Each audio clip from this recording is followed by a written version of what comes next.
Salut! On se revoit encore une fois pour une séance d'expression écrite qui porte toujours sur le texte injonctif ou bien prescriptif, dont les objectifs, c'est reconnaître les caractéristiques du texte prescriptif et bien sûr parvenir à la fin d'écrire un court texte injonctif. Aujourd'hui, c'est la deuxième séance. Après la découverte et l'observation, on va voir la conceptualisation et l'entraînement. Et pour ceci, on va se rappeler de ce qui suit. Donc, un texte injonctif ou bien prescriptif, c'est un texte, comme on a vu dans la séance d'observation et de découverte, est un texte qui sert à soit donner des ordres, bien des devoirs, soit encore donner des conseils ou bien des recommandations si on parle à quelqu'un sur lequel on a des pouvoirs. Ou bien donner des indications, bien sûr à suivre pour faire quelque chose, ou encore donner des interdictions, des choses à ne pas faire. Donc, la visée de l'auteur ou bien de celui qui parle est d'inciter le lecteur à faire quelque chose, ou bien encore de lui interdire de la faire.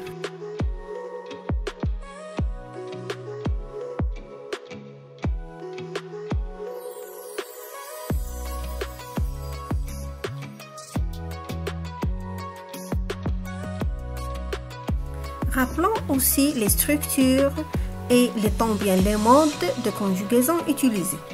D'abord, on a l'impératif ou bien l'infinitif ou encore des expressions d'obligation comme il faut ou bien le verbe devoir et ainsi de suite. Donc, les exemples de textes injonctifs sont des lois ou bien des règlements qu'on peut écrire, des consignes qu'on peut trouver dans des recettes, ou bien des modes d'emploi, ou bien encore des notices de montage. On peut les trouver encore dans des slogans publicitaires.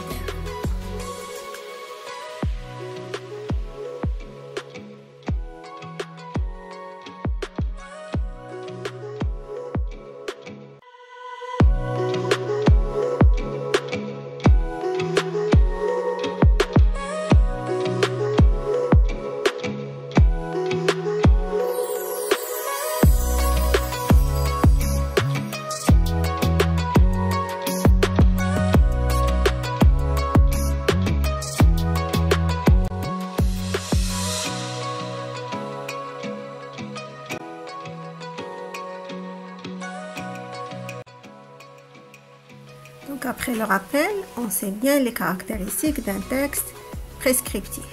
Passons maintenant à l'étape de l'entraînement. Donc voici un texte injonctif, complète-le en utilisant les mots suivants. Il faut toujours ne pas courir, intérêt, recommander, respectant, tonder, circuler, conseiller. Lisons maintenant le texte. Tous le code de la route.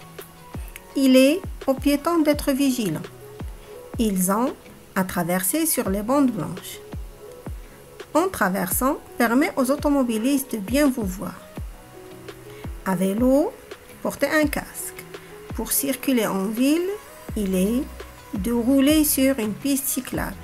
Si vous voulez changer de direction, le bras pour montrer quel sens vous allez prendre. Pour votre sécurité, ne jamais entre les voitures. Donc vous avez un moment de réflexion.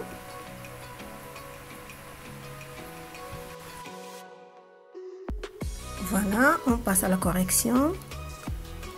Voici le texte. Allez, on commence. Respectons tous le code de la route. Il est conseillé aux piétons d'être vigilants. Ils ont intérêt à traverser sur les bandes blanches ou bien sur les passages pour piétons. Ne pas courir en traversant permet aux automobilistes de bien vous voir. Ça c'est pour les piétons, on passe pour les cyclistes. À vélo, il faut toujours porter un casque. Pour circuler en ville, il est recommandé de rouler sur une piste cyclable.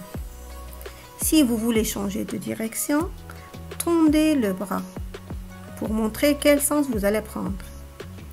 Et pour votre sécurité, ne circulez jamais entre les voitures. Voilà, bravo, vous avez fait un joli travail. Donc voilà, l'étape de l'entraînement est finie.